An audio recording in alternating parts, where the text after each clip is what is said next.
Over the next few weeks, I'm going to look at Lineout defensive strategies and what you should consider when faced with various pictures from an attacking perspective. So what do you need to consider? Well, assuming you've done your homework and you're going to go with a man-on system like we see here in this clip, then you might want to look at, are they likely to do a throw jump to the middle, the main jumper Ian Henderson in this instance, or is there going to be movement? Or perhaps you might see something else like the +1 coming in to lift as a front lifter or back lifter. Before looking at this clip in a bit more detail, I want to show you a clip from the Harlequins Exeter Premiership final last weekend. So sometimes teams get caught out looking at the hooker or looking at the man.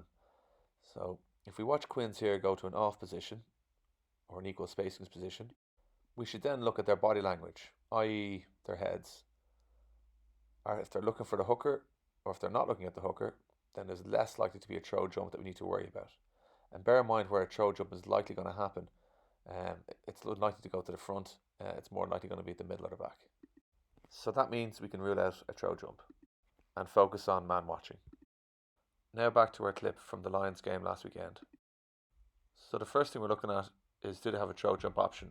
Which they do, both to the middle and to the tail. So we're ready for a throw jump, and then we need to be wary and ready for movement. What else are we considering? Let's look at Alwyn Jones. He could go all the way to the front of the lineout or to that midpoint, the 7.5 stroke 8 metre line. But is Alwyn Jones the quickest person, and can we catch up? And Michael Edich, I think, can catch up, to be fair. He's quite quick across the ground and in the air. Let's also look at some of the body language. Is Rory Sutherland going to be a front left option? Does Henderson really look like he's going to take a throw jump option to the middle? Does Tyg Brown look like he's going to lift him in that space? And what's Tyg Furlan doing at the tail? I.e., does he look like he's going to be involved? So there's a lot going on, but we can actually simplify it. If I'm coaching Japan, I'll feel we can cover Alwyn Jones going to the front. I'd also be confident that we can mark a throw to the middle on Henderson. And I'd feel we could cover something to the tail as well. So why did Japan get caught out then? Unless there's multiple movements, I feel you need to watch your man for that first movement.